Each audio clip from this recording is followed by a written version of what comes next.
Okay, welcome back. We had a pretty wild discussion earlier that has been taken off YouTube because I used a flock of seagulls I ran so far away song. So copyright was a copyright infringement. So for anybody who didn't see it, you never will. Sorry about that. I got into a huge argument with somebody too, and that was concerning Palestine and Israel. And as we both know soon, Feiyang, who is joining me again, whether you like Israel or Palestine, everybody knows the best country in the world is Mexico. Of course. Yeah. So anyway, we're going to focus today on Richard Wolff, who is a Marxist professor at the New School, which, by the way, is a private, what do you call it, institution of higher learning in New York City. And he is featured on Abby Martin's TeleSUR show, The Empire Files. Are you familiar with that show, Feiyang, at all, or is this the first time you So watched I'm it? familiar with Abby Martin, kind of from Twitter. I know she does this show, but I've never really watched this show until you linked me. Yeah, I have never been a fan of her for various reasons, but I think today the focus is less on her than on Richard Wolff, who is obviously he's kind of one of these people who is, he's a big economist on the left. So without further ado, let's get started because we do have to do this within 1 hour. So the audience should be able to hear it. Feiyang, press the play button on your screen.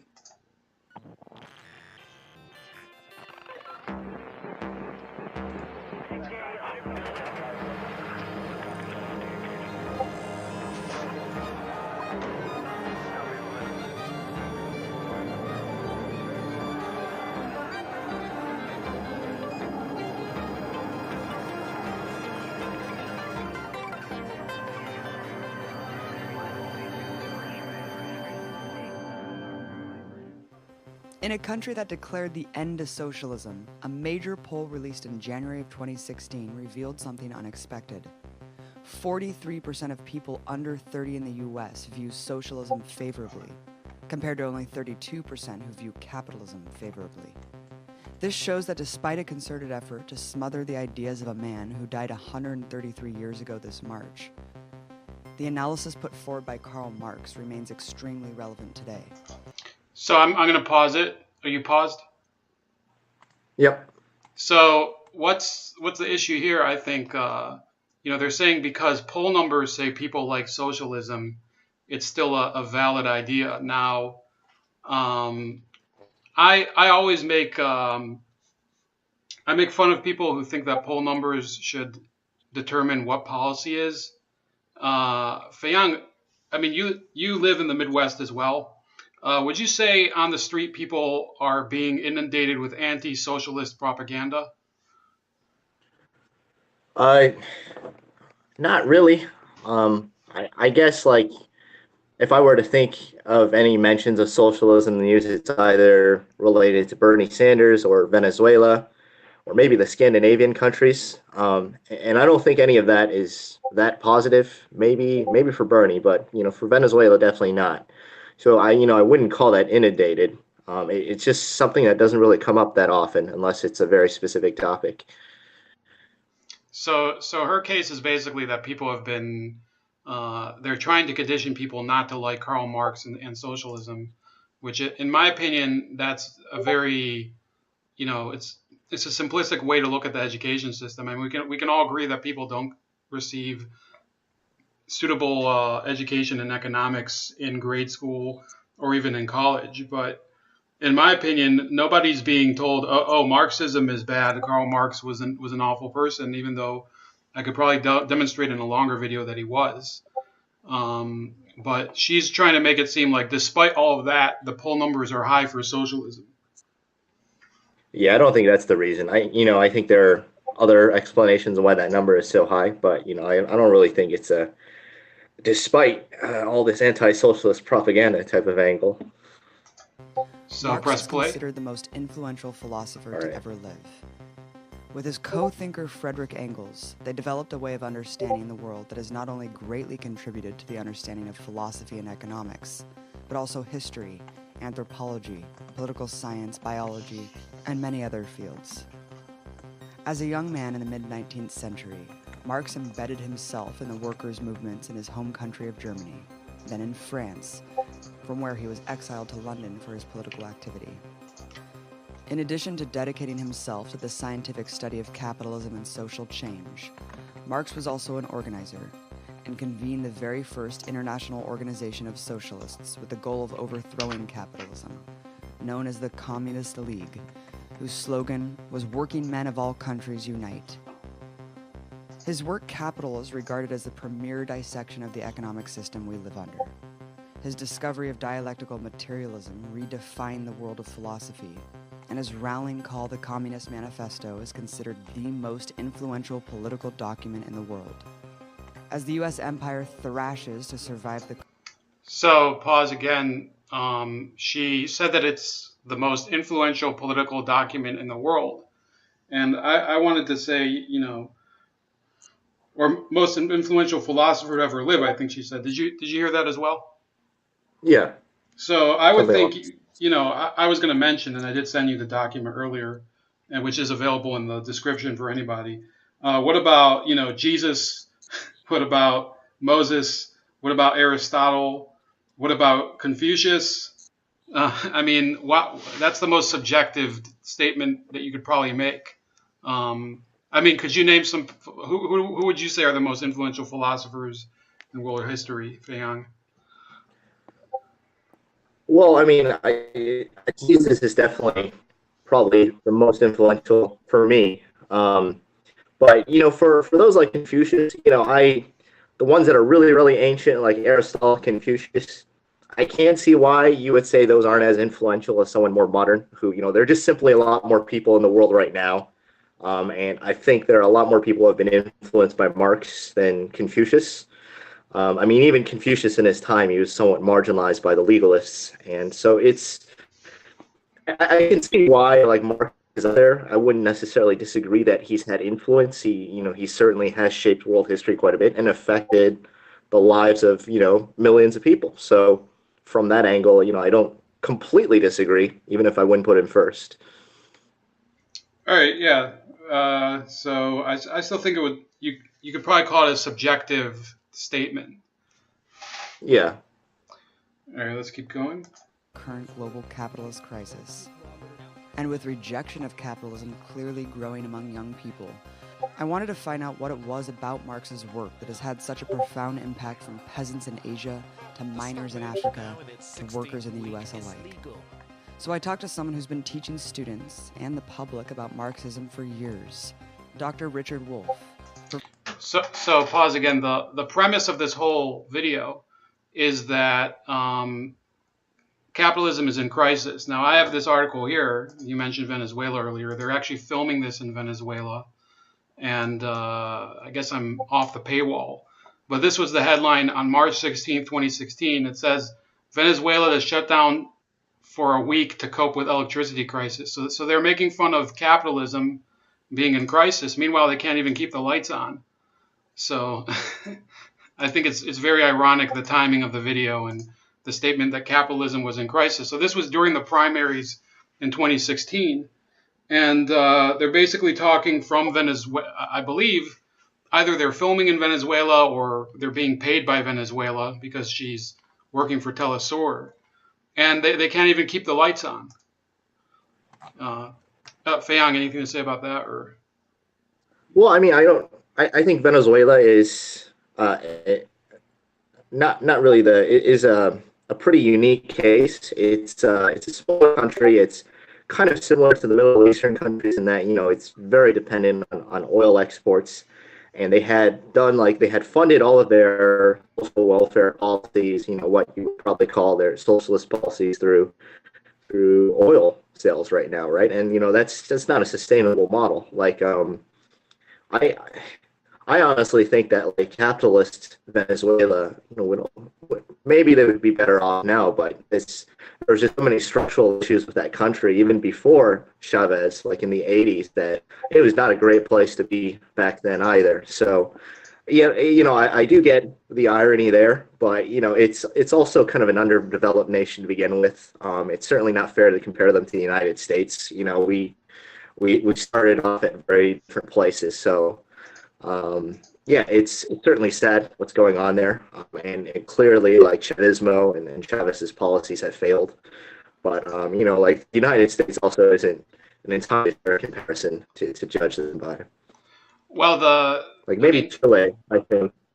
I would say that the issue with saying, well, this is because it's an oil, what do you call it, petro state. Yeah, Yeah, it's true today. It wasn't as true when Chavez came to power. They did have a more diversified economy back then, even though obviously they had the largest oil reserves in the world. And because of them chasing away private industry, which I think we'll get to today, they have become totally dependent on oil exports, which in other videos I do make the case with some people from Venezuela, including Carlos. I think you've been on with Carlos.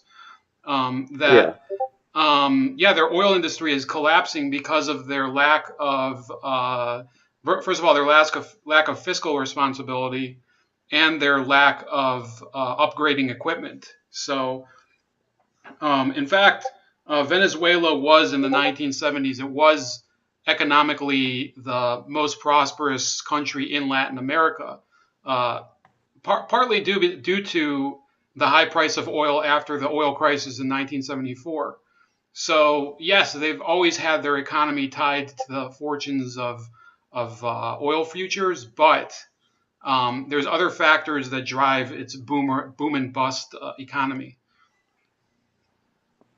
Professor of yeah. That's Economics true. and But they Education. also went through your standard like economic cycle in the '80s. They had some pretty significant recessions during that period. Rioting and that's kind of some of the things that caused Chavez to get popular support and come into power in '99. So it's I think it's somewhat related to why our original topic, why socialism is popular now. While capitalism works in America for a lot of people, there are some people that clearly feel like it's not working for them. And for those people, they're going to look for alternative solutions. And and I see why socialism has some appeal to those people. So, it may be a similar reason to like, Venezuela in the 90s and the 80s, when they were kind of going through like a mini recession and crisis then too. People may have thought that socialism, hey, maybe this will work better. Yeah, I think yeah, I'm not disputing the issue of it being popular, and I think absolutely. I mean, there's plenty of factors, including social issues that have caused people to turn toward it in the U.S. that are tied to economics. So let's keep going. We'll keep it playing out. University of Massachusetts Play Amherst. button on. You're a Marxist Yep. economist. Let's start from the basics. What is Marxism, and what does it mean to have a Marxist lens with which to view the world? I think the best way to understand it is that the difference between Marxism and other things is that it wants to go to the root. It is radical in that sense. It wants to see these problems, homelessness, inequality, an economy that bounces around, having a recession or a depression every 3 to 7 years, a society that concentrates political power in a tiny number. These recurring problems of capitalism, Marxism says, are built into the system. And if you want to solve them, you can't do that within the framework of the system. You have to face the fact that the system itself is the problem, which is why Marxists tend to be people who abide by the idea we can and we should do better than capitalism. We should reorganize society because that will be a better way to deal with all those problems than dealing with them individually as if you could solve homelessness or solve inequality by a quick fix, by a marginal adjustment. No, the problems are systemic. So you have to understand how capitalism as a system works in order to begin to work your way to a solution. Could you give a brief explanation of dialectical materialism? Marx was a philosopher, so being a rigorous and systematic thinker, he didn't want to jump into economics, which is what he focused on, without grounding it in philosophy. So he So I'm going to stop here for a second, and this is the part where I do criticize Abby Martin. For those of you that are not familiar with Abby Martin, she had this huge feud a couple years ago with Sam Harris, who is a big atheist. Did you ever hear about that, Feiyang? I did not. I can Google it real quick to get some context. So yeah, for those of you that don't know, Sam Harris, you can go ahead. And Sam Harris did criticize Islam on Joe Rogan's podcast, I think in 2015. And Abby Martin took issue with it, especially in the context of, the Middle East and everything. And then her main issue was this. I think I have it on the right time, so you can listen in. This new sort of like rebranding of neoconservatism. Bush era, everyone was like very blatant. Everyone hates the neocons, Kagan family is more insidious, but they're still like, can be considered like conservative or whatever. But Sam Harris and his like loyal army of people who have been trolling the hell out of me, like making all these crazy misogynist videos of me. It's very strange. And they're all like these dudes, these white guys who are all just like really, really hateful on anyone. And they all like bring up Sam Harris. And when I was on Joe Rogan's show and I said, I'll never hear the end of this. When I said I don't care what a neuroscientist has to say about foreign policy. And everyone's like, oh, like you think that you're not qualified or that he's not qualified to debate you and stuff. It's like, no, that's not what I was saying at all. I'm saying, why are we giving credence to some like guy who I actually don't know his work on neuroscience at all? You would think that if he, had credibility in his field, like we would know something about some sort of thing that he's written about science. But instead, all it is like hating Islam and. So wait, Feiyang, did you get that video, or I don't think you had it, so you weren't able to hear that audio, right? No, I didn't hear it, but I did Google and read up like their Twitter feud, I guess. So I do have. So the main issue. The main issue that was at play in that one was that Sam Harris was making a number of statements. I think the most important one was that if necessary, we would have to nuke the Middle East or Saudi Arabia if they were ever to acquire, if ISIS, for example, was to acquire a nuclear weapon, because of what he defined as the evil nature of jihadism. And she thought that was a racist statement. She thought also that his followers were sexist. But the most important thing was that she criticized him for talking about foreign policy as a neuroscientist. And here you have Richard Wolff, who is using Karl Marx, who he admits was not an economist. He was a philosopher. This is she doesn't stop him there. She doesn't say, well, why is a philosopher talking about economics? So that's where I think that Abby Martin definitely, it shows that she's journalistically completely committed to something that she's pushing, which, if you watch her show, it's completely obvious. What do you think about that, Feiyang? Do you think that people who are not in their fields of work can comment on, for example, in this case, a neuroscientist commenting on foreign policy? Do you think it's appropriate for them to go in public and really go all in on it? Yeah, I mean, I think it's definitely appropriate to talk about. I work in finance. Every time on your show, I'm talking about something not related to finance. So I obviously think it's fine. And that's a very weak argument from Abby Martin there. It's I'm fine with what she's doing now. Of course, this professor should be allowed to talk, but going back to that Sam Harris thing, obviously that's a very weak argument from her. Yeah, and I certainly, I support people being able to speak out on the internet, even TeleSUR, which is a network I don't like, and I don't believe in anything that in any of their editorial line. I'm fine with being able to have them shared on the internet because, I get to criticize it like we are now. Play button. Begins as a student of Hegel, the great philosopher. When he begins his academic life, Marx began as a professor. He taught philosophy. His doctoral dissertation was on ancient Greek philosophy. He wasn't an economist when he began. He ended up thinking he had to study economics because of how philosophy got him there. And to be quick in a way of an answer to your question, he comes out of a school of thought that believed that ideas were the supreme achievement of human beings. Ideas are what you get from the most refined reflection that the human brain can do. If you're religiously oriented, ideas are what you get from God, from the spiritual realm. And so the world is really shaped by something prior to the world, namely ideas. So the notion is, sometimes called idealism, that the real world is the product of ideas. And if you want to really understand the real world, go to the ideas that make it what it is. Religiously, in the beginning, there was nothing.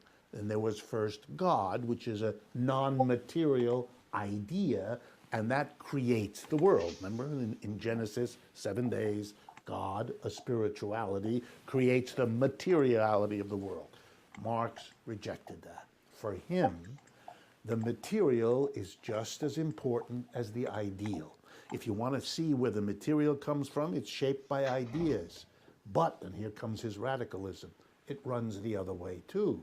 The ideas don't come from nowhere. They come out of the real world. The ideas we have as people have to do with the real material problems we have as human beings and how we solve them. Where do we get our food? Where do we get our shelter? How do we get protection as little children from the elements, from our parents? All of these real material matters of life and survival are shaping our ideas every bit as much as our ideas shape the reality.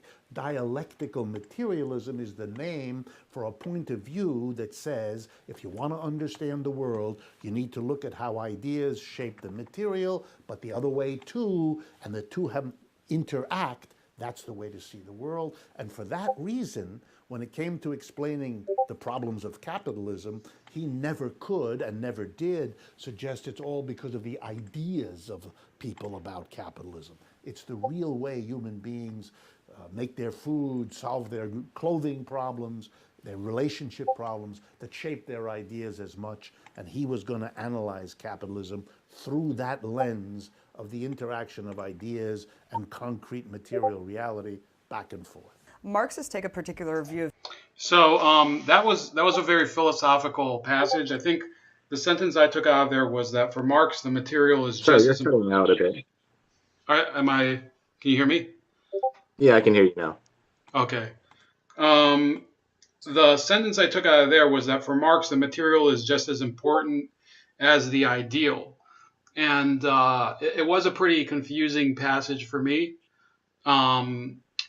But what I think really, what I can extrapolate out of it is this, that in Marxism, all other factors that are crucial to understanding society are, they're basically shoved under the issue of materialism and needs and wants. That really is what drives it.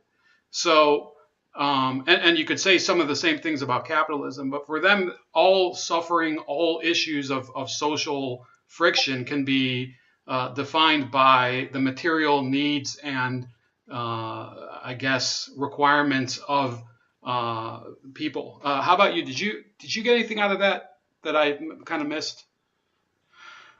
No, I think you've captured it pretty correctly. So let's keep going. They talk a little about slavery. Of history called historical materialism. How is the current area of capitalism fit into the long history? I think you've mentioned this before, just how this is just the latest chapter in a long history of economic development. The basic idea is that every economic system has in it conflicting forces. The language in Marxism is internal contradictions. The system has in it problems it is constantly struggling with because they're built into the system. And for long periods of time, it finds solutions. But in the end, historical materialism says, the internal contradictions become unmanageable and then there's a kind of explosion, the system dies, and a new one is born. So we had slavery, for example, in various parts of the world. It was born, it evolved, it had its contradictions. For example, the contradiction that the only way a slave system can continue is if you replace the slaves that reach old age and die, and that's become a big problem for many slave societies. And so eventually, the slavery couldn't solve its problems, and it died. So did you get up to there, the slavery statement? Yeah, slavery and then feudalism, right? So that he makes this claim that slavery died out for economic reasons before feudalism in Europe. But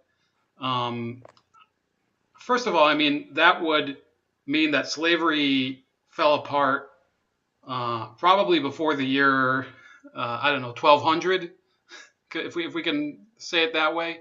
No, I mean, whether you're talking about indentured servants like the Irish sent to, the United States, debt slaves, or you're talking about, of course, the Atlantic slave trade, and not just in Europe. You're talking, they're very Eurocentric in this video, by the way. I mean, there was slavery in nations all across the world. In the Bible, there is directions on the ethical issues of slavery, as there is in the Quran. And I mean, I have no clue about some other cultures around the world, but I do know that there was slavery in India. So I don't see exactly how he can make that statement that slavery died out. I mean, we have today the resurgence of slavery in North Africa. We also have forms of slavery that never ended in Brazil, which he could probably use to attack capitalism. So what do you think he even meant by that? I mean, we both watched this before. Well, I think he's trying to make a point about how we move from one system to the next after, he's saying after slavery died out, we moved to feudalism, and then, we moved to, a guild system, and then capitalism, and then we just kept on trying to acquire cheaper labor. I think that's what he's going for. Obviously, the slavery thing doesn't make sense because we had feudalism, and then we had the transatlantic slave trade. There's the timeline doesn't really match up. Right. I think the point that slavery would probably have died out even in the American South due to economic reasons. And that's something that a lot of economists have explored, but I don't think that's what he's really talking about here. I think he's trying to, chart out the Marxist view of history of how one system progresses to the next. Because even Marx saw capitalism as a necessary step to get to socialism, to get to communism. You have to have capitalism first to produce the means before you can seize them. So I think that's what he's trying to lay out. He's not done very well, but that's probably what he's going for. Yeah, and I think again, and he'll keep going through this. I think he's taking out sometimes the social, ethical motivations for why slave. I mean, for example, I did bring up, and I'll bring up my note sheet, and it is in the description. For those of you looking for all the links, they're in. Hold on. They're in the description over here, but one second. I'll go here. Yeah, these are my notes over here. So any links that you need are over there. It's just it was too long to put in the description for this video. So essentially, this kind of discounts issues that happened during especially the colonial era, ironically, even though colonialism in and of itself had other, moral issues that occurred because of it. But William Wilberforce, who was a British Christian evangelical, he campaigned stridently to end slavery as an institution in the British Empire, and he succeeded. And it had nothing, I don't really think, to my knowledge, it had anything to do with economics. It was really kind of a social crusade. So, yeah, I think that it's a problem for people who try to say, oh, it's only going to die out because of economic factors. No, I mean, there's issues of social acceptance as well. I'm ready to keep going. Are you? Yeah, we can keep going. Okay. By feudalism in Europe. which went through the parallel process, and then it blew up. It couldn't solve its problems. So historical materialism begins to look at capitalism through the same lens. What are the internal contradictions? How do they bedevil the system? What solutions for a while have they found? But when and where might we get to a level of internal contradiction that makes the system tremble, makes it vulnerable? And at that point, if revolutionaries can see and understand what's going on, they can intervene to move to the next system, to get beyond this. Just like rebels overthrew slavery, rebels overthrew feudalism. The expectation of Marx was that capitalism would generate the contradictions, then the tensions, then the failed solutions that would then bring into being the rebels with the ideas of criticism, Marx himself being one of those, who would eventually move to the next system. To illustrate it as concretely as I can, let me give you an example of the kind of contradiction Marx found in capitalism that has been crucial for everybody else. And I pick it because it's so relevant right now in the United States and around the world. Every capitalist, I think most of the folks watching know this just from their personal life, every capitalist is always trying to either make more money or survive competitively by saving on his labor costs. One capitalist does it by substituting machines for working people, automating, getting a computer to do what he used to have 50 people do, et cetera, et cetera. Another capitalist does it by trying to get cheaper workers in place of more expensive ones, hiring women, if they're less expensive, to do the job that they used to pay men more for. Okay, I'm going to stop it there. Did you stop at the part where he talks about women? Yep. Okay, so this is a study from Deloitte. I think Deloitte is, you might be a little more familiar with them than I am, being in the finance world, but I think they deal mostly with audits, like a financial auditing. But they also do consulting, strategy, and a host of other things. So they're complaining here, minding the gender gap in manufacturing. Women constitute manufacturing's largest pool of untapped talent in the United States. So if there are plenty of qualified women, why aren't they in manufacturing?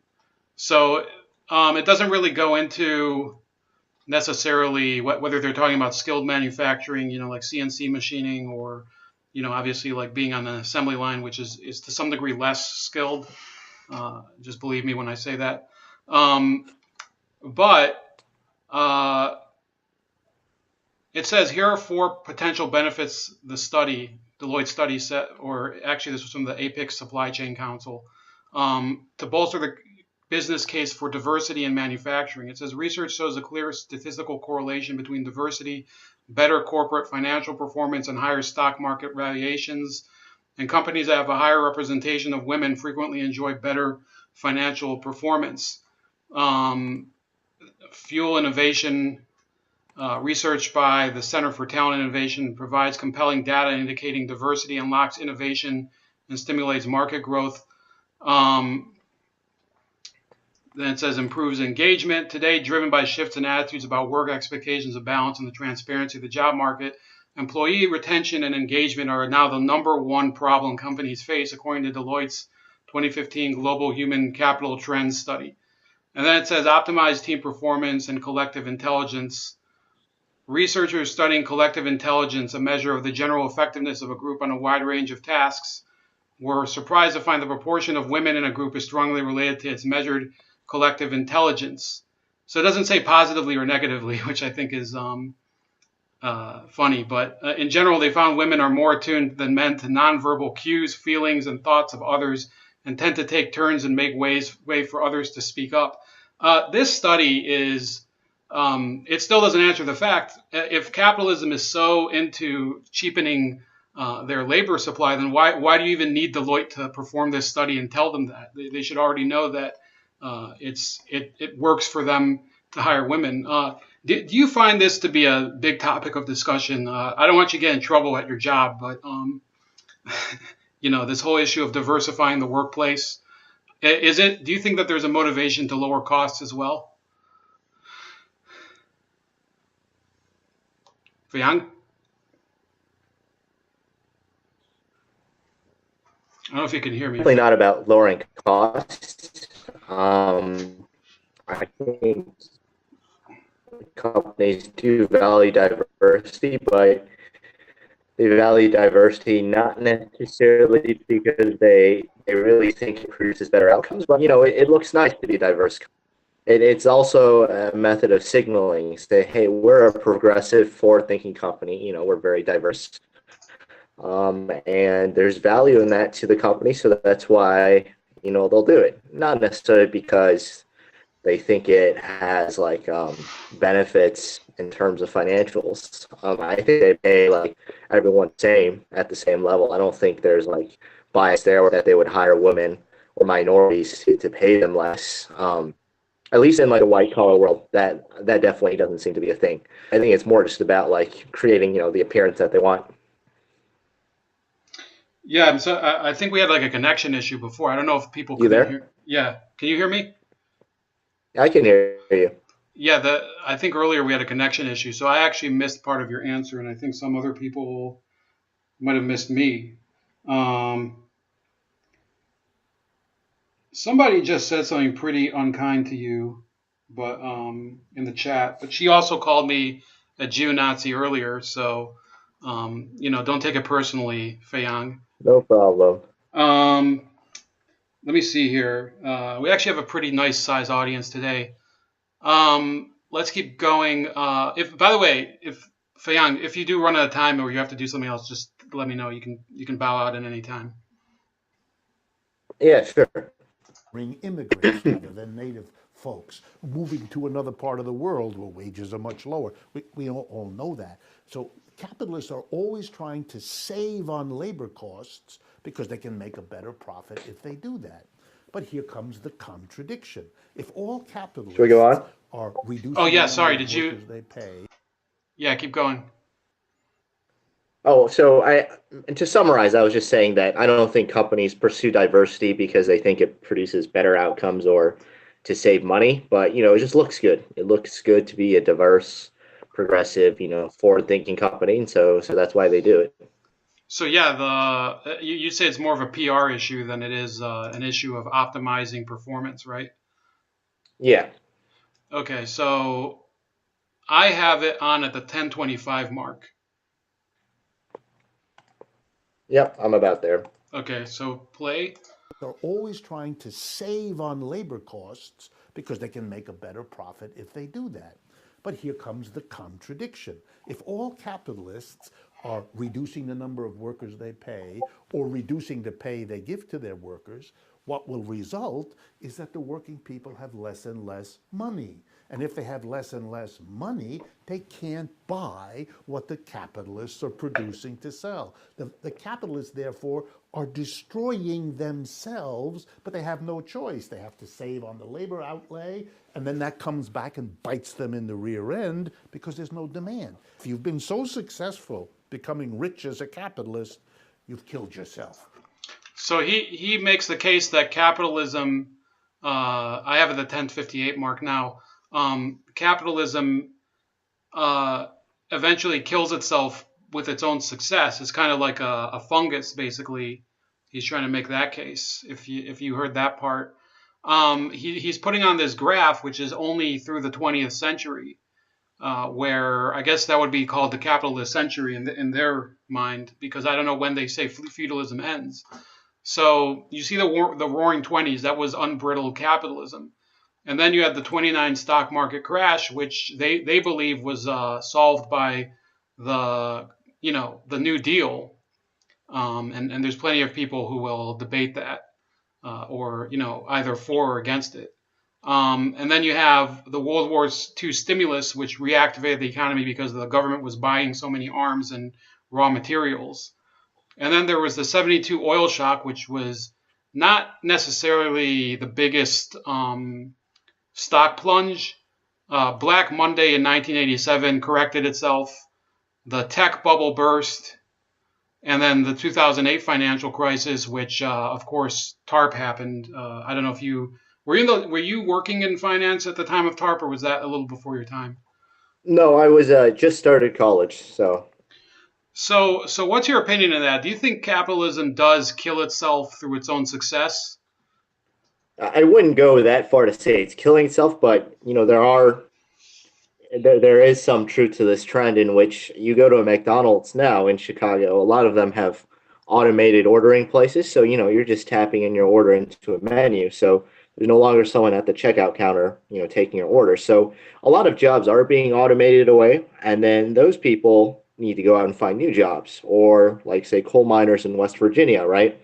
Like during the campaign, they're talking about the Clinton campaign talked about retraining them, maybe teaching them to code or something. So as technology advances, there are workers who are going to be left behind, whether by automation or that their skill set is no longer valuable or necessary in this economy. And, if those people can't find jobs, they won't have money to spend, and that's going to reduce demand. So there is some logic there that the free market doesn't necessarily solve for these people in an efficient manner. Like a lot of these people, maybe they could move elsewhere to find new jobs, but hey, some people have roots in West Virginia. They have their family there. They're familiar with it, and they don't necessarily want to leave. So there are a lot of structural issues that prevent the free market from solving for excess labor that can't be allocated to like the open jobs we have. Because I know that we do have a skilled labor shortage in the U.S. There are a lot of open jobs, but the people who need jobs, their skill set doesn't necessarily match up, and there's not really a great way to train those people for these jobs and move them to the locations where those jobs are needed. So if you allow that to continue, then yes, there is going to be a portion of the population that is unable to contribute to demand and unable to buy the products that capitalism produces, and that is an issue. So I see the logic of what he's saying. I wouldn't go as far as say that this is going to kill capitalism, but it certainly is a problem that exists, and we do need to find some of a solution to it. Right, and he kind of goes really far down this rabbit hole. So let's keep going. Play, and then that Play. comes back and bites them in the rear end because there's no demand. If you've been so successful becoming rich as a capitalist, you've killed yourself.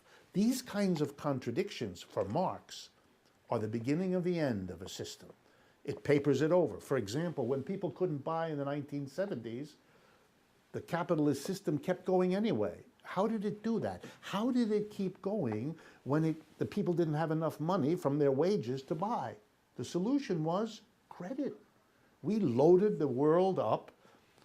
House credit, that's your mortgage. Car payment credit, nobody buys a car except by paying out.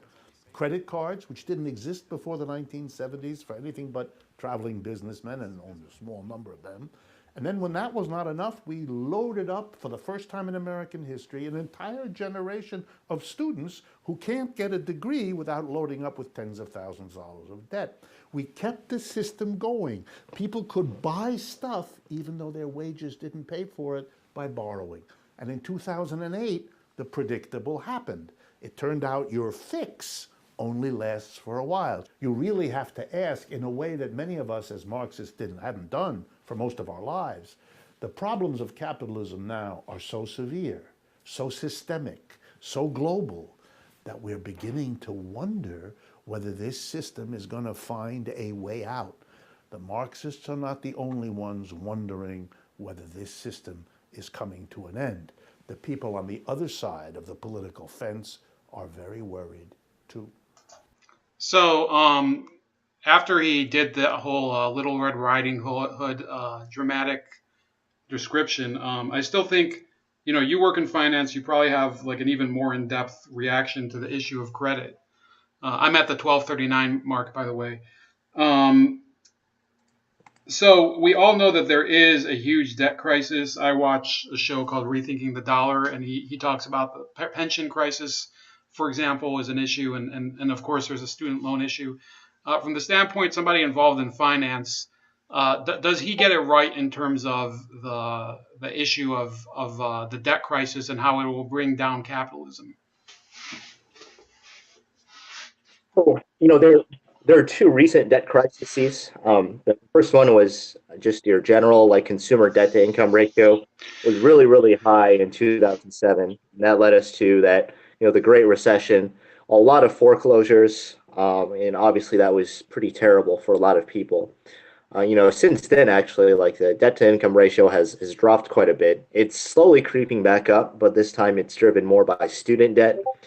And honestly, from a bank's a little less concerned about that because I mean, the bank thinks that the government is going to end up bailing out student debt eventually. So it's not something that we personally need to be worried about, which is true. Like student debt, a lot of that is lended by the government. That's the government's problem to collect. Whereas like mortgages, credit card debt, that's up to the bank to foreclose. That's up to the bank to come and collect, right? Like that's something that we have to handle. If it goes bad, we're going to recover like 15 cents on the dollar, and so that's obviously really bad for us. But student debt, that if they default on that, the government is the creditor of their money, and there's enough people, then hey, there's going to be an outcry, and we think that there's going to be some either mass forgiveness of student debt or some solution there. So I'm not as concerned about this current debt bubble as the previous one because it is just driven by people borrowing from the government, people borrowing from Sally Mae for their student loans. Yeah, and I'll just say that personally, I paid off my student loans like 2 years ago, but it's very ironic. This is Richard Wolff. He's a professor of let me see. He's a professor of economics at the New School. Let me see the New School annual tuition. Let me see here. $44,460, and most of those people pay through it from student loans. You could probably assume a lot of them do, maybe some of them through private scholarships or whatever. So, I mean, he's part of the whole problem, unless he does his whole thing maybe he is a volunteer professor, but there's so many people complaining about the student debt crisis. One of the reasons the student debt crisis is so awful is because the state educational institutions have inflated their value by adding all sorts of perks and all sorts of recreational crap on their campuses and classes that nobody needs and all that type of stuff. I mean, I've seen some good documentaries from both sides of the aisle on that. So I think that he's really simplifying the whole issue of why the student debt crisis even occurred.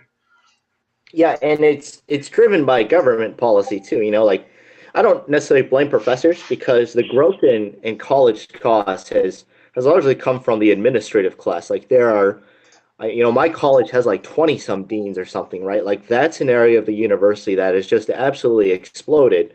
There's another dean being paid six figures to do, I don't know, student engagement or some other bullcrap, position like that. That's where like universities are spending their money, and that's or driving like a significant portion of that tuition increase. Like the second thing is that the government has made it really easy to get student loans. So if the government is going to be paying for anyway, there's no reason why the colleges can't charge more, right? Like, hey, if I raise tuition by $3,000, you're just going to go out and borrow $3,000 more dollars from the government. That's great for me, right? I get more money and I get the same amount of students. So colleges haven't hit the point in which, rising tuition causes students to stop going, and they know that demand is pretty inelastic there, so they pretty much have a blank check to keep on increasing tuition year after year, hiring more deans, more administrators. So it's easy access to credit here that's causing this phenomenon too. So it is the government policy to encourage people to go to college that is driving this debt crisis as well. Yeah, and I'd like to say, like, I notice this very frequently, not just with like full-on Marxists, but also with Keynesian economists like Krugman, that they think that many costs of certain things are static, such as education. But obviously, I mean, like you just described with the credit policy, the more you make it easy to attain credit or loans for example, in the student loan industry, the easier it is for the supplier of the product purchased by the loan, which would be or the service purchased by the loan, which would be the college, the easier it is for them to inflate the value of it, because then they're like, well, I mean, we can just sucker them even more. And then you always have colleges that they kind of outbid each other in terms of that, and then you basically have a price war, which they can't control. Yeah. Exactly. Okay, so press play again. 12:39. Yeah, you have billionaires writing op-eds. The Absolutely. pitchforks are coming for the plutocrats because they know what's coming. Let's talk about the bubbles. You're talking about the housing bubble, and I think that this is a really interesting indication. The housing crisis, the crisis of overproduction, the fact that we have more houses than we do homeless people. But because you had this crisis of overproduction, too much of something was produced and people couldn't utilize it. I mean, talk about that concept and why this is an inescapable phenomenon under capitalism. Starting in the 1970s, American businesses began to have what I like to call a eureka moment. They realized that in the West, North America, Western Europe, and Japan, 100 and 200 years of capitalism had built up impressive factories, offices, stores. But they were built up in the places where capitalism was born, Western Europe, North America, and Japan. That's where they had concentrated everything. And that's where they had drawn workers in off the countryside to become urban, industrialized, working classes. And along the way, the workers, noticing how productive capitalism was since they did the work, demanded for themselves a rising standard of living. So roughly, from 1820 to 1970, particularly in the United States, but elsewhere, wages rose. That's what, over that time, capitalists were doing so well, they could raise the wages of their workers and still make out like bandits. So it was a system in which people began to get the idea capitalism works. It delivers the goods because it raises wages. You had to not look at what was happening to where most people in the world lived, Asia, Africa, Latin America, because for them the situation was horrible. But if you concentrated on where capitalism was born, you could fool yourself into thinking, wow, this is a system that works. And the capitalists, of course, and the people who liked it celebrated all of that. Then in the 1970s, capitalists had this eureka moment. They said to themselves, wait a minute, we're in North America, Western Europe, and Japan, where the wages are now very high. Workers are very happy. But why are we here? In the rest of the world, which has been savaged by the growth of capitalism in those privileged areas, wages are very low. So in this eureka moment, capitalists said, what are we doing here in Western Europe, North America, and Japan? It's much more profitable if we produce in China, in India. So this is where he paused at 15:15. You got that? Yeah. So Richard Wolff is talking about why labor kind of left the United States, especially with manufacturing labor. Now, before we get your perspective on that, I did pick up this study from the Brookings Institution, where it was talking about the UAW strike in the 70s, or with labor issues in the 70s, and it says vehicle choice during the 1980s. By 1980, Nissan, Honda, and Toyota became a significant factor in vehicle selection. We could estimate separate brand loyalty coefficients for each of them. We found that their loyalties were not statistically significantly different.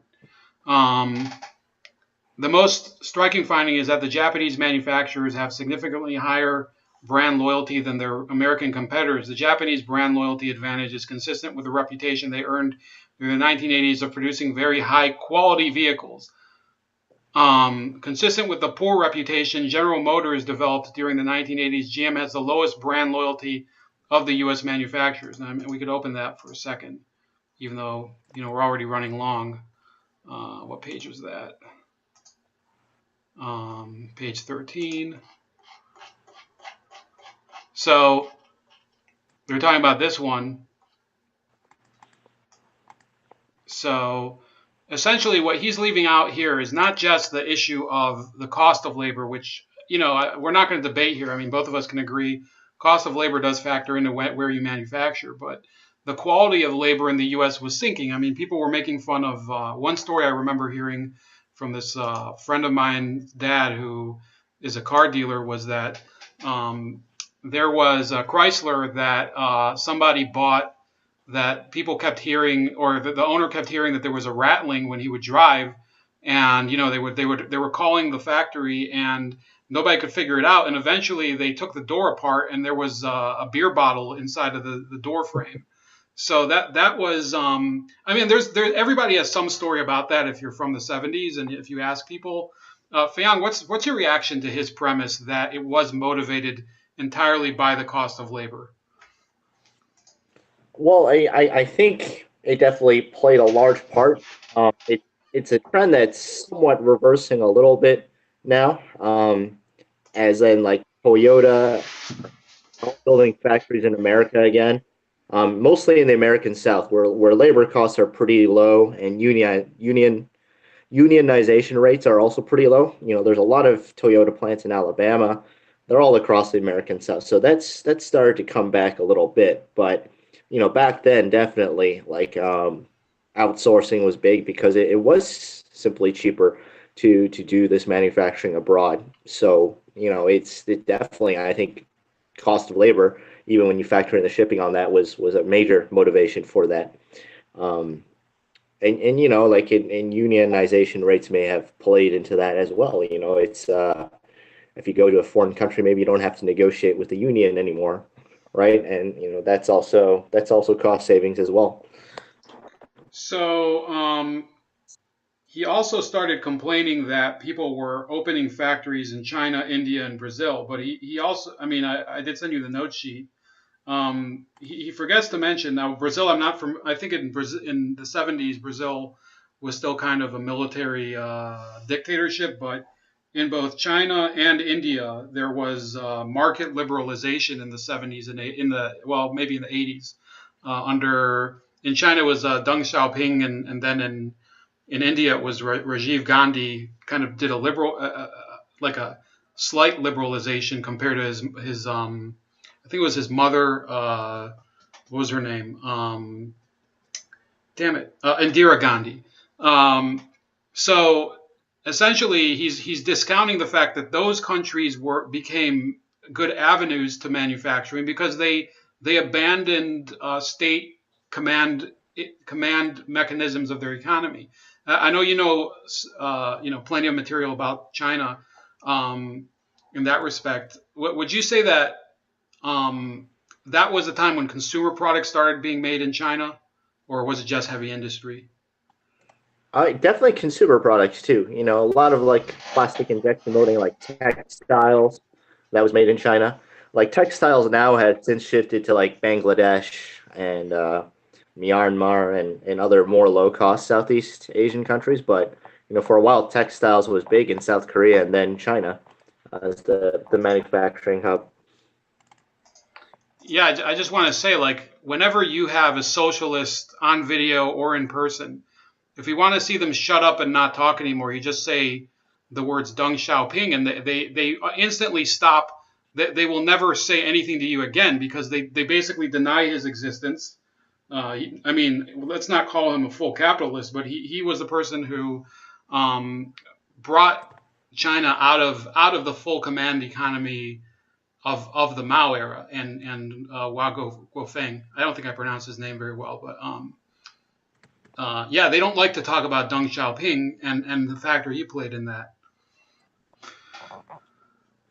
We're gonna keep going. This is the China part, though. He does talk about it. Feiyang.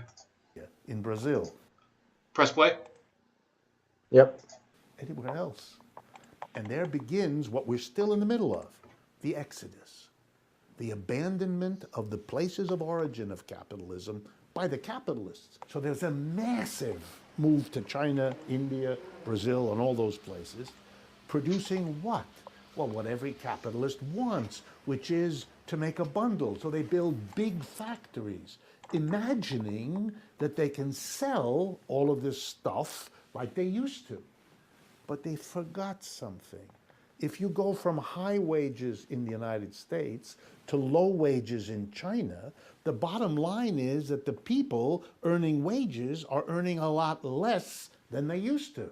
It's not just that they're not Americans, they're Chinese, but they can't buy back what you're building. They can't manage to consume what you have the capacity to produce. Right now, China is slowing down, scaring the whole world. But it's not China that's slowing down. It's the inability of China to sell to the world because the wages of the world's workers have been depressed now for years as we move out of Western Europe, North America, and Japan into these lower. And the system totters as it encounters a very old contradiction in its current form for which they have no solution. And right now, when it's happening on a global scale, Europe is having it, North America is having it, Japan.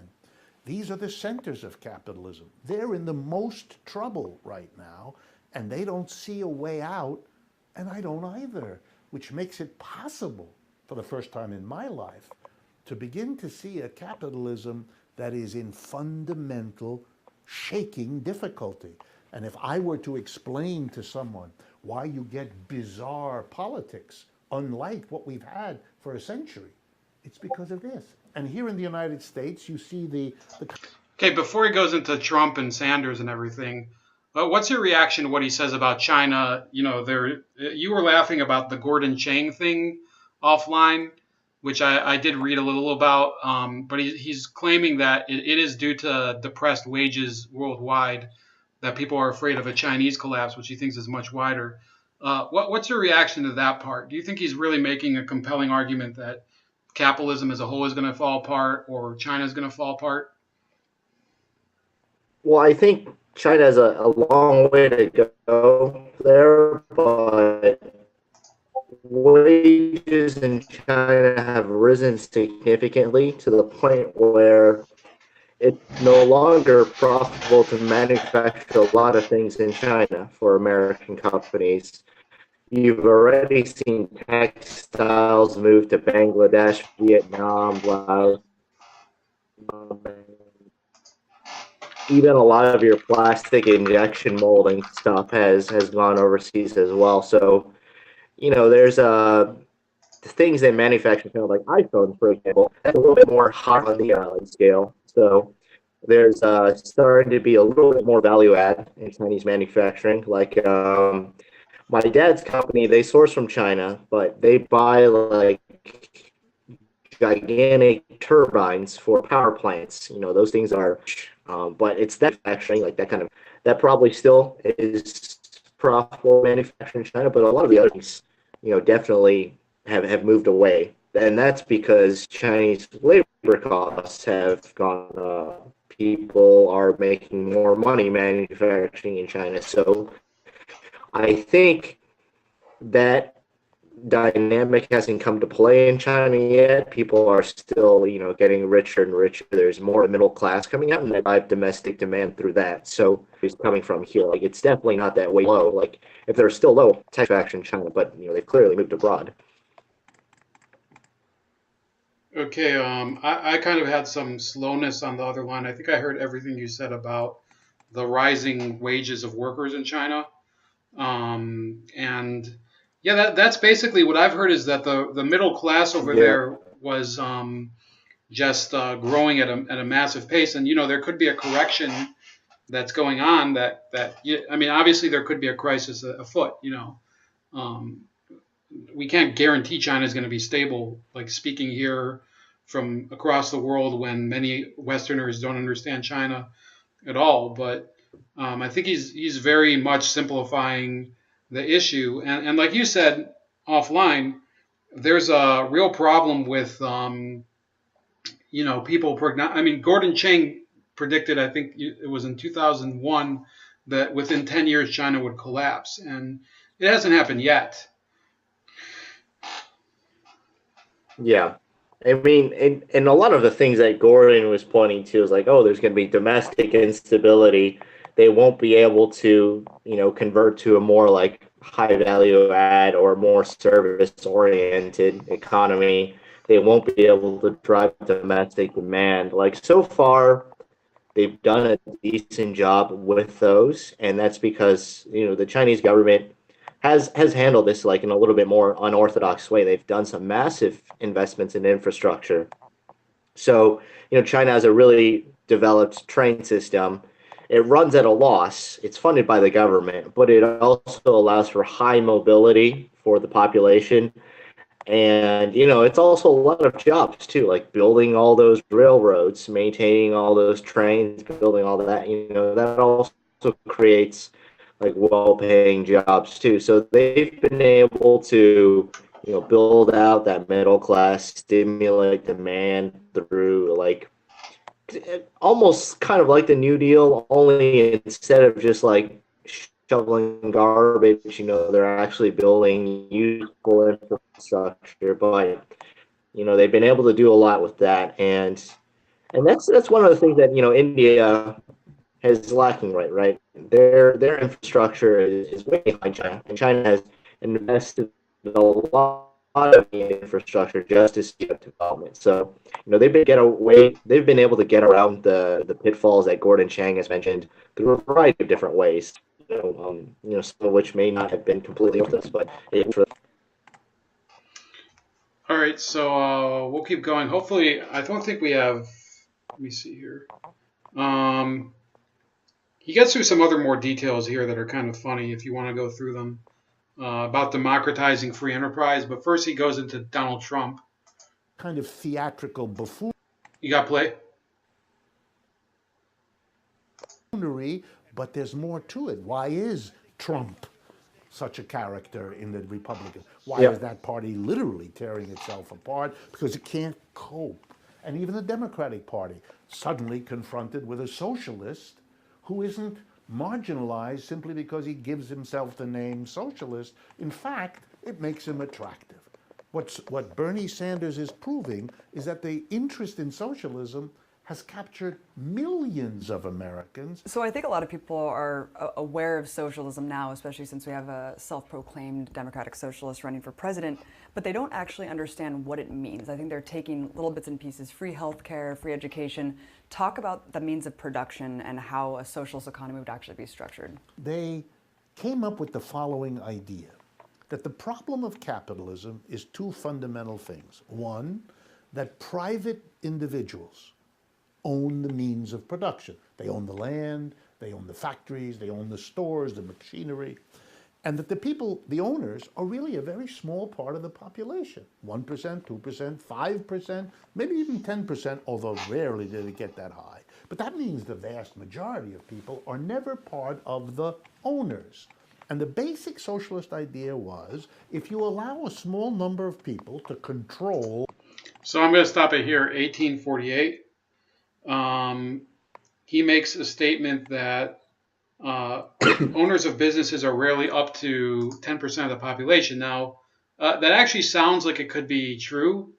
Let me see here. This is from the Small Business Administration. So this is the U.S. government. It says that there's 27.9 million small businesses in 2010. And at the time, there was that could have been, if it was one business per person, which it's not, it's up to 9.1% of the population. But then you remember, what about all of the elderly, retired, and children that aren't part of the workforce? So the U.S. labor force in 2010, let me open that up, was, let me see here. It was 2010, gotta scroll down, around the area of 153 million. These are in millions or thousands. So that was 153,111,000. So that's 153 million people. So that was as much as 18.6% of the population, even though, you could account for redundancies and, a small business could be like a Taco Bell franchise. So one dude could own 5 Taco Bells, but it's not as if it's impossible that 10% of the population own small businesses. Did you take anything from that, Feiyang, Do you think he's exaggerating the disconnect between people and the means of production? Yeah, somewhat, but it's not. A lot of wealthy people in the U.S. aren't business owners necessarily. There are a lot of white collar professionals that make quite a bit more money than say your average small business owner. So I I wouldn't really say this is applicable. Like a very well off lawyer probably has a lot more influence and capability to influence than say like the guy who runs a dump truck business and employs like 5 to 10 people. So I don't really think it proves his point. Like there is a lot of concentrated wealth in the U.S., but it's not necessarily just business owners. Plenty of people are rich who don't own businesses. So it's yeah, I wouldn't really agree with him here. So we'll keep going a little more. I know you're running a little late. Yeah, I 10 more minutes.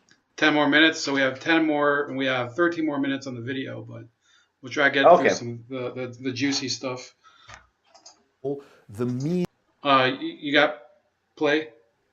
Yep. Okay. of producing all the goods and services we all need to survive, they're going to use that control to make the system work for them. And they're not going to worry about the rest of us. In other words, it's a recipe for a society that produces wealth for the top 5 to 10%, but not for everybody else. That gives power, political and other power, to those at the top and not to everybody else. So the socialist idea was this is fundamentally unjust, fundamentally undemocratic. This is what's wrong with capitalism, and how do you solve it? You make collective ownership, not private. The society as a whole should own the means of production, the factories, the offices, the stores, so that they So before we go on, this is the big statement. Marx decides that society as a whole should own the means of production. My question, and we'll make this a short remark. If society decides, or if society as a whole owns the means of production, who decides what shit gets made? Some people might want to grow pineapples. Some people might want to grow corn. Do you see any flaws with his statement, Marx's statement, Feiyang? Yeah, I mean, it's obviously like centrally planning all of that isn't going to work. But I suppose you could make the case that there are softer ways for society to own production. Like you look at the NHS in the UK, right? All the doctors work for the state. Healthcare is pretty much provided by the state. So, hey, that is a way of society owning the means of production that's not necessarily centrally planned. Like, they may allocate so many doctors here or there. They may like ration like procedures and stuff. But I guess that's a little less intrusive way of your standard. You think the central planner is saying, "Hey, we're going to produce 500,000 pineapples this year, and 10 million tons of steel." So it's. I guess there probably are ways to do it that aren't that extreme that may work in practice. Like I guess the NHS. I'm not a fan. Hey, it's not perfect, but it's very popular in the UK. So I guess it. All right. 1935. You ready to press play? Yep. Okay. they are good for everybody, so that what they produce is distributed roughly equally, so that the influence and the decisions are made. So social, that's why it's called socialism. It's the society that should own. It focuses on the workplace.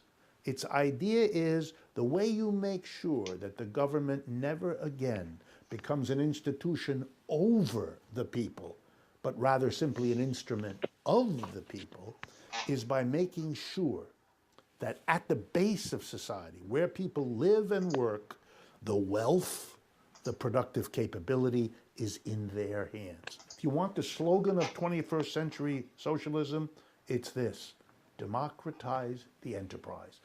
End this process where there's a handful of people who make the decision. In most American corporations, and corporations do the bulk of the business in modern capitalism, a tiny group of what are called major shareholders, the people who have big blocks of shares, they select who the board of directors. 1% of Americans own 3/4 of the shares. It's highly concentrated. A tiny number of people, the 1%, own the bulk of the shares. How do you run a corporation?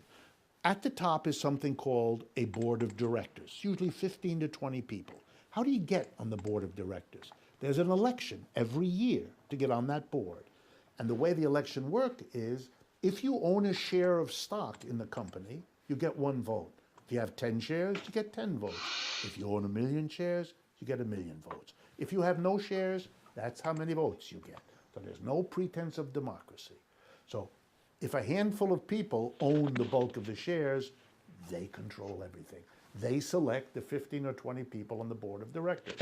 The board of directors decides what the company produces, how the company does it, where the company is located, and what's done with the profits.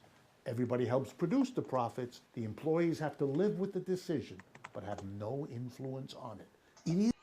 So pause 2145. What's your take on his description of the flaws of the corporate model of the board of directors? Do you think it really is as undemocratic and inefficient and as he describes it, or do you think that there's a logic to it? I would say if he has such a problem with it, either he can buy some stock and start helping to make decisions, or he could, people actually lobby if they don't like companies, especially with Nike, for example, they do campaigns to divest from Nike, divest from what's another one, Goodyear, for example. I remember I think there was a campaign against them.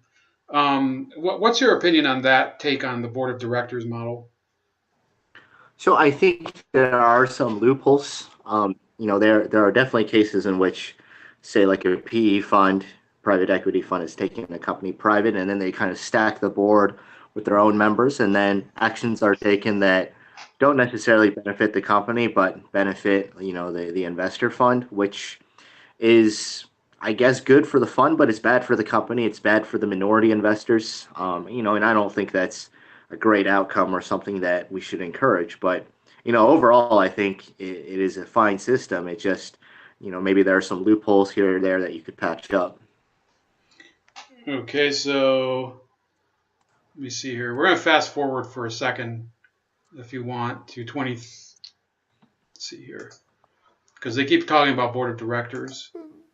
They're not going to destroy their community by having an empty factory. They're not going to deprive their local government of the tax revenues to run the schools and the hospitals. And they're not going to deprive themselves of jobs. So what we've had in the last 40 years, all those jobs leaving, would never have left if it was the collective decision of the workers where this production is going to take place. And I wanted you to also just counter another argument that I hear constantly. So what he just said, and we'll pause it for just 1 second.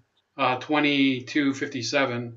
What he just said is contradicted by the very network he's on, because due to the same model of collectivization that he was talking about in Venezuela, you had companies like, for example, Kimberly-Clark, which produced toilet paper there, they said, oh, fuck it, we're not going to keep open our factories in Venezuela. We're going to leave. We're just going to abandon them, and they got collectivized, and there was no toilet paper there. So he's actually sitting in a seat across from somebody who's working for a network that has proven that is owned by a country that has proven that model of seizing the means of production actually does destroy certain jobs. So do you want to comment on that, or do you want to keep going? Yeah, I think there's obviously an issue here in which, the companies, it's a foreign company that is not based in your country. Hey, they have every right to pull out, and there's not much you can do about it. Venezuela isn't going to come to Kimberly-Clark headquarters in the U.S. and make demands. So that's obviously not going to work there. But yeah, it's whereas I think, say if the U.S. government wanted to do something to Apple, they would have a lot more leverage there. And I don't think Apple could realistically say, fuck it, we're just going to leave California. That's so it's the government only has so much leverage over certain companies. In Venezuela, kind of miscalculated there. Okay, play. I earned it. We earned this money. The best way to describe this is to go back to Karl Marx and his analysis of capitalism so that we all understand what earning is about. So I'm just going to rewind it for a second. She complains about capitalists who say that they earn their wealth. So, hold on, it's freezing on me. No.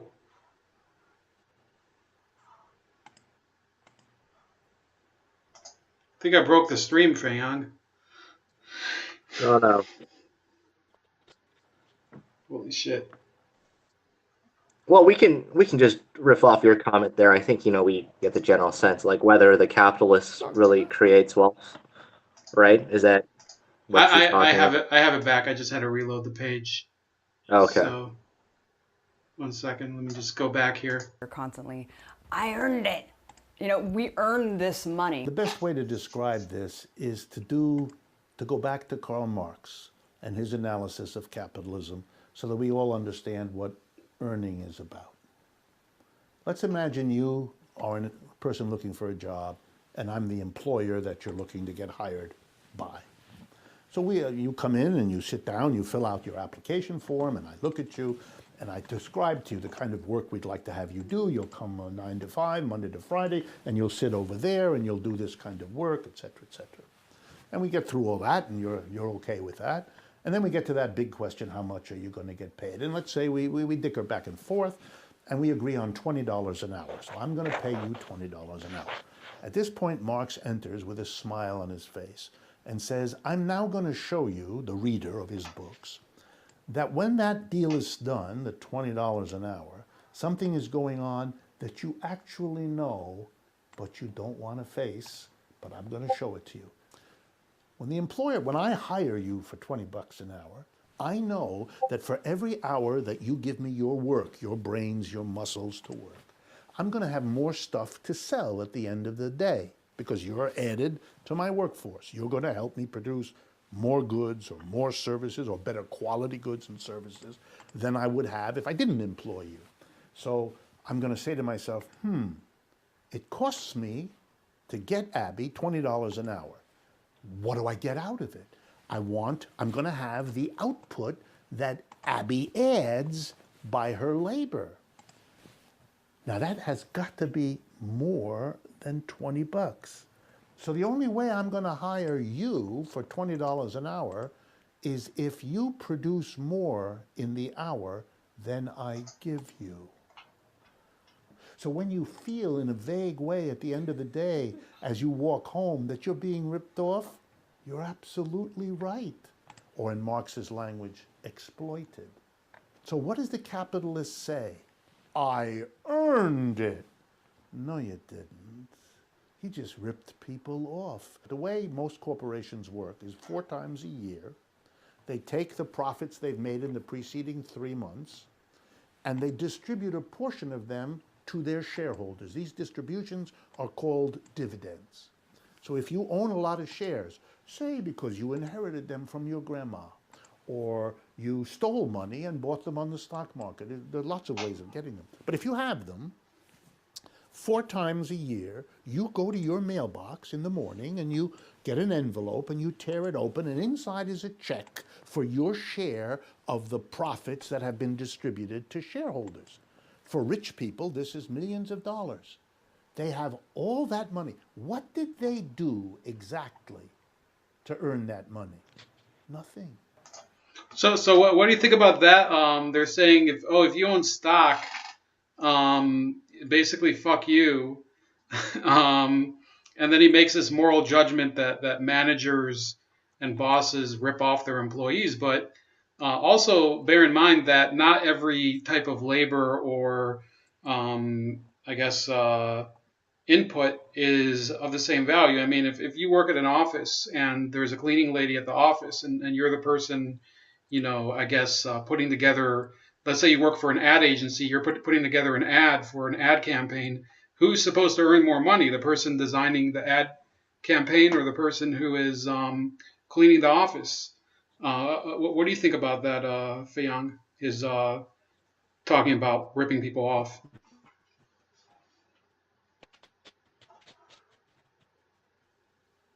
Yeah, I think like it a lot of context. Office space, right? Like, that boss is portrayed as like a horrible boss, right? But I don't really think he's ripping off his employees. Like his employees are not really doing real work either, are they? Like he's filling out TPS reports, right? Which is kind of a joke too in the movie. So in that case, okay, look, the boss is unpleasant, but I don't think he's ripping off anyone's work. You know, he's asking that these like reports be filled out, and the employees hate the reports, but that's what they get paid for. With manual labor, I'm a little bit more sympathetic to that. It is like it can be hard work. And maybe they need to, like with the ones, I off at all. It's fine.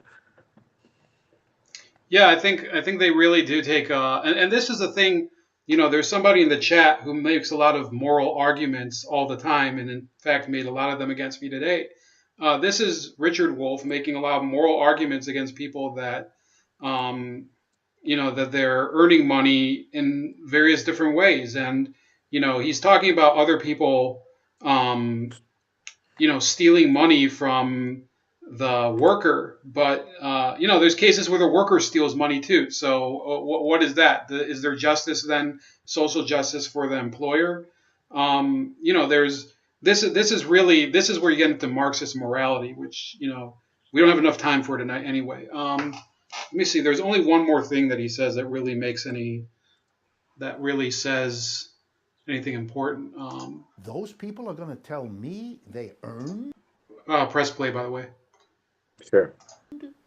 Earned what? Did they ever set foot in the factory? No. Do they have any idea what this company does? No. They don't care. They are simply sitting there collecting. Well, let's now do a little logic. If there are people like shareholders who get a lot of goods and services they didn't help produce, then there must be elsewhere in that system people who produce what they do not get. So that means if we allow that we are saying some people, your job is to produce a lot more than you get so that these people can get a lot more than they produce. For Marx, he stands up and says, I rest my case. This system sucks. Famous socialist Rosa Luxemburg once said that it's either socialism or barbarism. Here we are 100 years later. In what ways have you seen that play out today? The 62 richest people in the world, most of whom are Americans, not all American, but most of whom are U.S. citizens. The 62 richest people together have more wealth than the bottom half of the population of this planet, roughly 3.5 billion people. That's beyond obscene. I don't know I don't have an adjective that captures this, but I can describe what it means. If you look at all the statistics of the World Health Organizations, the bottom half of our population are people who die way earlier than they need to. Why? Because their diets are no good, or they don't have enough food in the first place, or they can't get to a clinic to have little problems that are easily solved by modern medical methods taken care of. It's unspeakable what happens to the lower half. If we took half the wealth of the richest, and they would still be the richest, and made it available to the bottom half, it would transform their lives, literally. Now, there's no moral or ethical justification for this situation. Number two, Did you hear that? I just talked about 2815. That's the mark I stopped it at. We are having connection issues, Feiyang, so I don't know if you can hear me, but I do see you freezing. He says no moral justification. And, again, this is a moral judgment, and he's also using the whole static model. He's saying, well, if we took all of these eggs from one basket and distributed it among all these other baskets, everything would be, there would be more than enough wealth left over for these people to still be the richest in the world, and then you would provide all the basic needs of these other people. But that ignores the actual realities of how that innovation, that medical innovation, that technological innovation occurred, and you would pretty much bring it to a standstill, because a lot of that capital is used to innovate. A lot of it is used to do research.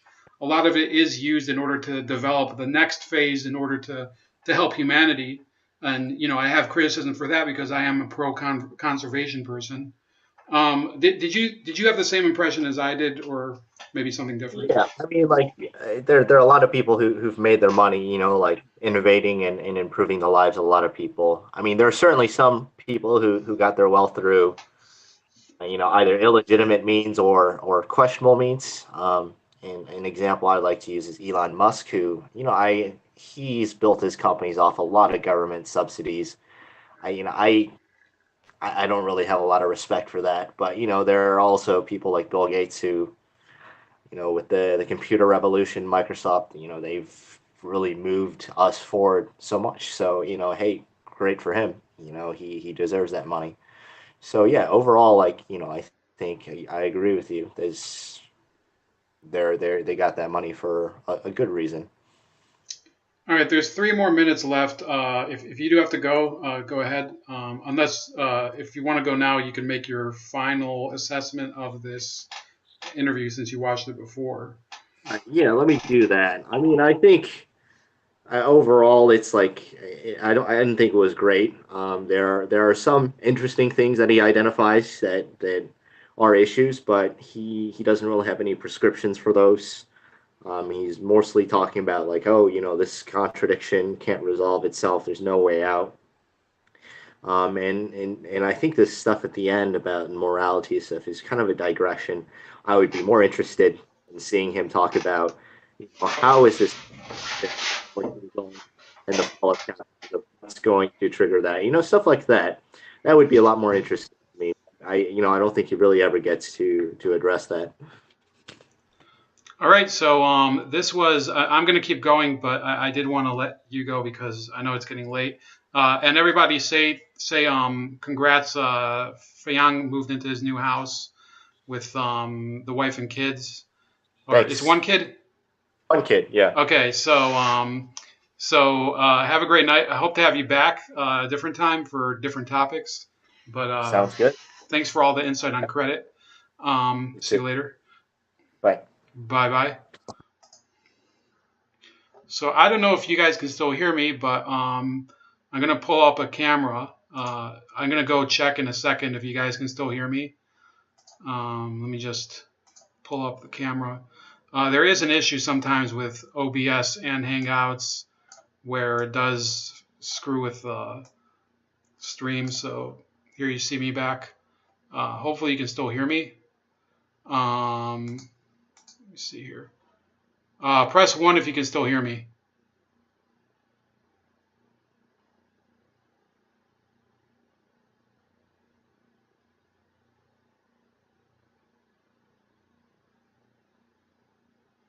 A lot of people cursing each other out right now. I mean, what the fuck? Why are you guys so hateful today? Could it be that some people are just hateful people in the chat? I mean, specific people are more hateful than the others. I honestly can't see shit. I can't even see who. I think that it might be making up for all the time it wasn't on screen. Can you guys still hear me?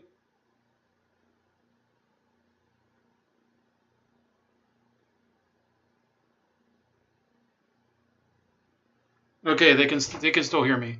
Yeah, it took a second for the top chat to come back on the screen. So Abby Martin, we're just going to finish the video. For those of you that think maybe I'm exaggerating or I'm leaving something out, the full video is available. I think both in the chat and in the document, the Google document that I have in the description. So we're just going to finish it out, and then I'll look at the chat if there's anything important, or if somebody's calling me some sort of Rothschild banker or something, just a guess. Is well known all over the world, despite a few deniers that are still around, that the way capitalism has evolved has compromised the ecology and environment of this planet, literally threatening us with 27 diseases and 57 losses of fundamental resources. This is crazy to permit this to go on. This is another way capitalism confronts us with barbarism. And the third one is, and here the United States plays a particular role, is this notion that the Western world, the world that has the wealth and the military might, is in a war, an endless war against something as vague as terrorism, whatever exactly that is, and that this is used to justify an endless use of resources not available for people's needs, but to combat one enemy, real or imagined, after another. So we literally confront an endless military warfare state, a cataclysmic destruction of our natural environment, and a level of inequality that has no justification. Our entire economic situation.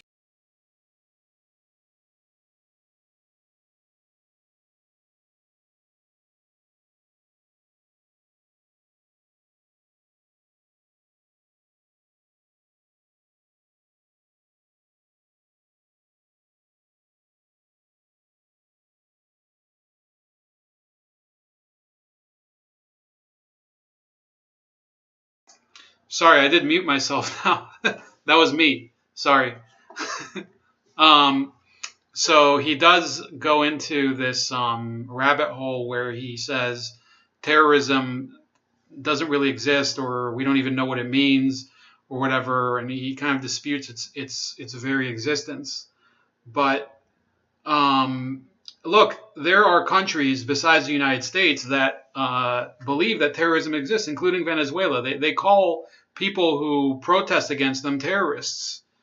And you know, every country in the world, believe me, every government will find a sector of people who have issues with them and call them terrorists. And you know, that applies to the Israelis, but that applies to the Palestinians as well. That applies to the Russians, but it also applies to, you know, the Saudi Arabians. That applies to you know, remember, I mean, if you go to Sri Lanka, for example, they suffered under the Tamil Tigers terrorism for, I think it was 35 years or something.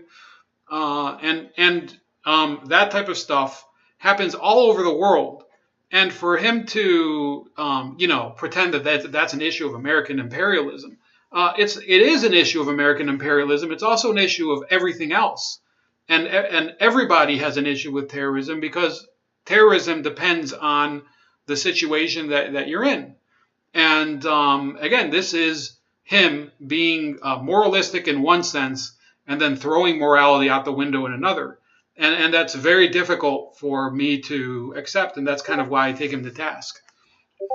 It would have been completely different in the last 30 years if we had had a movement, if we had had organizations to make these demands, because I haven't the slightest doubt that the majority of Americans will support all of them.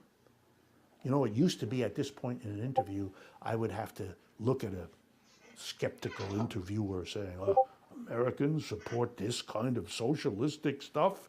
But I don't have that problem anymore, because Mr. Bernie Sanders has done me a favor by throwing his hat in the ring in the Democratic primary and running around the country as he's been doing. As a socialist, he has proven for all Americans to see that the support for something other than capitalism has now captured millions of Americans. And we don't know how many millions, because that still has to be shown.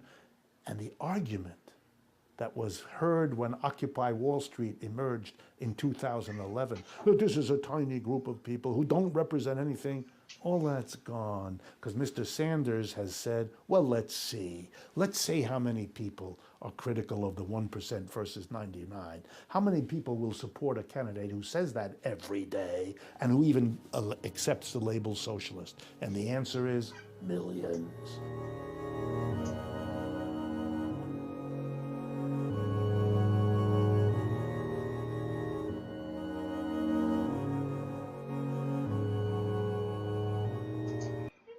Okay, so I am going to take any questions that are left over from the chat.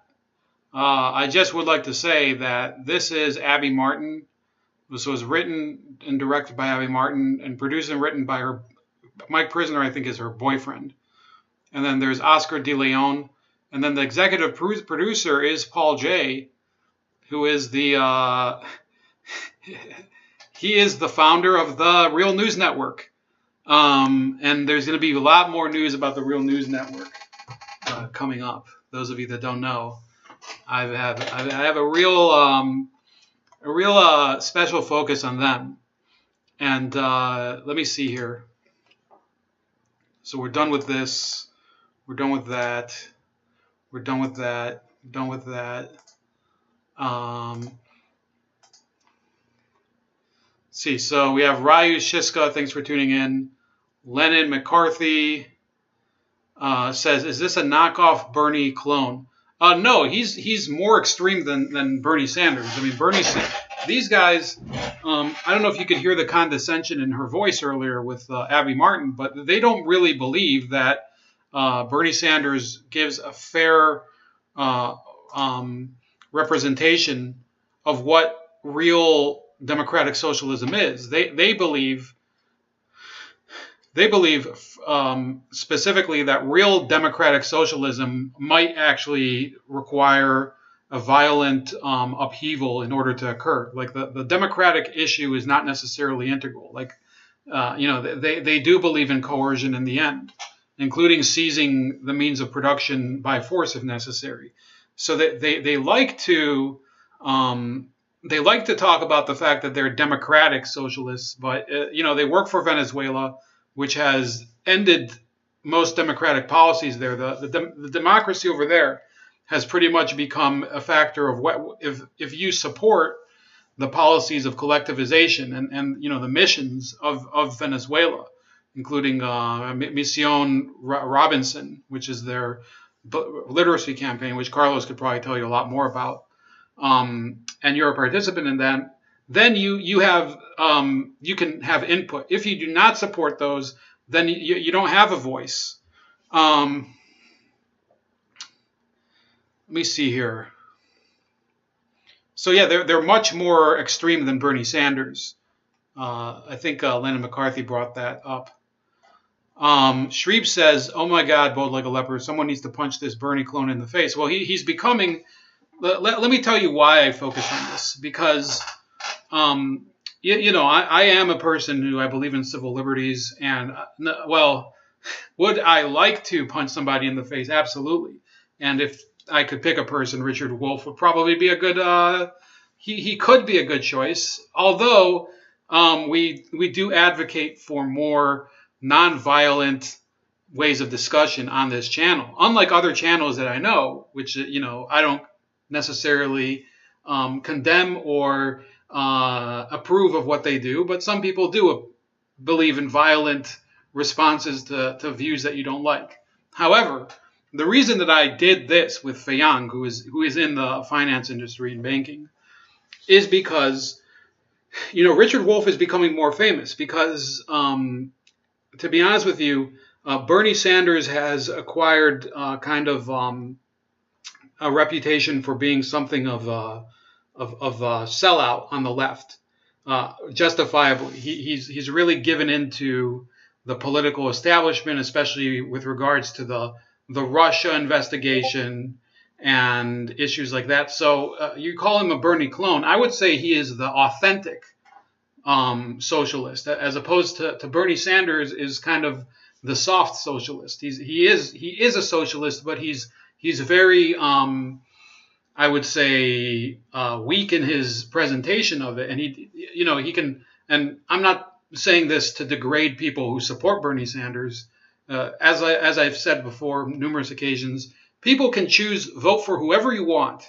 Whoever you want. You want to vote for Bernie Sanders? Go ahead. I'm not going to make a moral judgment against you, on a vote at least. But no, there's really an issue where you have to confront these people when they're rising to the top and deal with their bullshit while they're doing it. And Richard Wolff is now going. You'll see him a little more frequently than you used to if you watch some of the networks that I do, including the Real News. But Jimmy Dore show featured him last week. They had a good interview with him. I have nothing wrong. Look, I mean, you guys know me. I'll watch the Jimmy Dore show and I'll disagree with 150% of everything he's saying. But I still watch the show because the show is good. He puts on a good presentation, and he believes in what he wants. I think some of it is full of shit, but I'd rather watch somebody who's a far left wacko, in my opinion, like Jimmy Dore, than a person who's given cards and certain statements to read on screen. It's not enjoyable. It's very difficult to just hear the same crap over and over again from people who are on the MSNBC, Fox News. To be honest with you, Abby Martin used to be on Russia Today. I would have had a lot more respect for her if she would have stayed on Russia Today, even with her flagrantly crappy opinions, than if she's joined TeleSUR, which is in my opinion, it's a crap network, and that's just me. It's garbage. Larry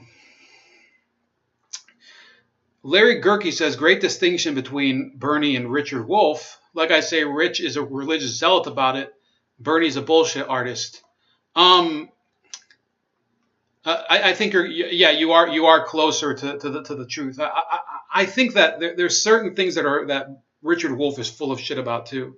Like I said, he works for a private college that charges $44,000 a year in tuition to go to. I think that's, if you go by months, I think that was 6 times the amount of tuition that I paid. So no, I think that there's issues with him as well. But yeah, you're close to the truth there. I agree with Bold Like a Leopard on Jimmy Dore. Which part? Jeffrey Allen Johnson says, holy shit, Patsella, you've been lurking, have you? Feel like my mom just walked in. Yeah, Patsella, welcome back. I see you joining pretty frequently. Thank you. Thanks also to Ryu Shiska. I already mentioned Ryu Shiska, but I think I already told Ryu to join earlier. Franz Kolvask, I don't see you as often as I used to. Maybe you've been busy. Jamin Truthseeker as well. What did he say? Bernie Sanders is a banker's straw man. Not sure what you mean by that. Lennon McCarthy says, when Jimmy calls out Dems, he's on point, except when he goes too commie and off base. Well, Jimmy Dore has amazing insights on, just the mind games people play towards progressives. It's not as I mean, if you want to be a progressive, Jamarl Thomas's show, I would say Jamarl Thomas I respect probably even more than Jimmy Dore. Even though, like I said, we have very few points of agreement, and that most of them have to do with military spending and foreign policy. But he's civil about it when I call him on the air. He's very willing to hear alternative points of view, and he does have this belief that's I believe he is an ideologue, but he's not an ideologue to the extent that he thinks that people who disagree with him are unworthy of being heard.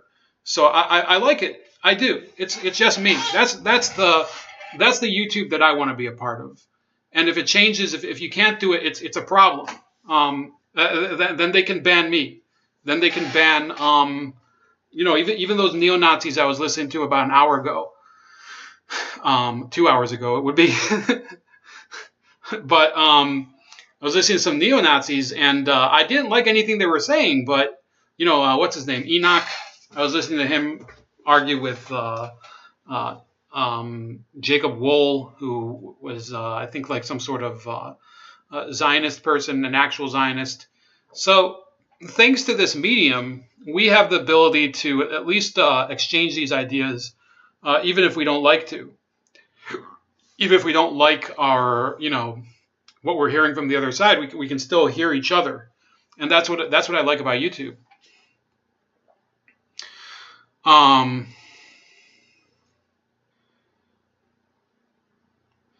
Patel says, no, just got here. Larry sent email telling me Bold was live. So Jeffrey, Allen Johnson, Patzella, Larry, oh my God, wine bottle comments. That probably had to do with somebody who was in the chat earlier. Len McCarthy says Jimmy Dore's rants about Obama are epic. They are, and you know, I can understand where he's coming from. Ryushka says, Bold, why do people even give these socialists credit? We have an example of what the socialism model give you, and what the socialism model gives you, and that model is Venezuela. No, the reason that they dispute it, and you know, there's a real problem with that, is that they don't understand that their model of socialism is not. You can't accomplish it. That's what I was discussing with Feiyang, and it's useful to have somebody who's in the business sphere. I come a little more from the engineering sphere, as well as, you know, working for small businesses before that. You know, as you know, cutting grass and shit. So no, I didn't miss Zoe. I was tuning in every once in a while. The issue is, believe me, I know who Zoe is. The issue is that they don't have an understanding of the fact that capital and value are dynamic issues. You know, if you buy a boat, for example, there's this depreciation over time. You don't buy a boat 1 year and then the next year it's worth the exact same thing, because by then other boats have been produced. You know, and then the market assumes that you had some sort of wear and tear with it, so it depreciates. Depreciation is a part of assessing the value of a commodity. And when you talk about socialists and they tell you things like what Richard Wolff said in that video, where he said, oh, if you took half of the money that the top 200 richest people in the world have and you gave it to the bottom 99% of the world's population, they could all live on it. No, you don't understand that the value of that capital is dependent on other factors. It's dependent on what those assets are. It's dependent. I mean, a yacht would not be worth as much as it is if it didn't have any asking price. Or why do they even call it an asking price? Because that's the amount of money that one could expect to receive from it. This is really, and I don't talk a lot about theory, and that's why. This is basic common sense. This is something, if you walk outside, everything we're talking about right now, you don't need Bold like a leopard to understand it. If you go to a store, I have a gas station down the street, and they sell cigarettes there, and the price of the cigarettes is dependent on the sin tax here in the city. Otherwise, if the cigarettes companies didn't have, the tobacco companies didn't have that price buffer, you know, with the taxes and everything, that they would probably sell the cigarettes for much less.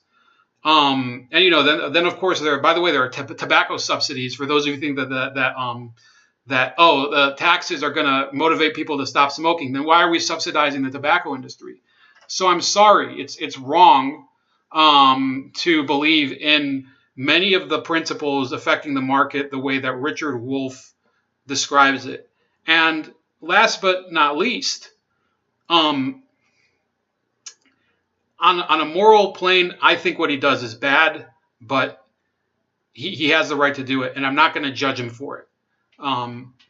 You can propose bad ideas in the United States of America, and I still think you can do it without having to fear for your life or something. I don't think people should threaten him. I don't think he's being threatened. But I personally disapprove of proposing bad ideas, but I think it's part of living in a country where people are allowed to fail, and they're also allowed to succeed as well. I also thought that ending that he had was pretty creepy. I don't know if you guys caught it. So we'll go back here. Sanders has done me a favor by throwing his hat in the ring in the Democratic primary and running around the country as he's been doing. As a socialist, he has proven for all Americans to see that the support for something other than capitalism has now captured millions of Americans. And we don't know how many millions, because that still has to be shown. And the argument that was heard when Occupy Wall Street emerged in 2011, that this is a tiny group of people who don't represent anything, all that's gone, because Mr. Sanders has said, well, let's see. Let's see how many people are critical of the 1% versus 99. How many people will support a candidate who says that every day and who even accepts the label socialist? And the answer is millions. Yeah, I found that very, very creepy personally. Yeah, so that's about it. I am done for today. Did a long chat earlier that's been taken off YouTube because Flock of Seagulls. But yeah, hopefully this one doesn't get taken down for copyright from TeleSUR, although you would think that they would have the ideological conviction to realize that copyright is a decadent capitalist characteristic. So yeah, have a good night, everybody. Thanks. I mentioned most of your names, so forgive me if I didn't. Sean Lankus, I think I forgot. And that's it. Have a good night.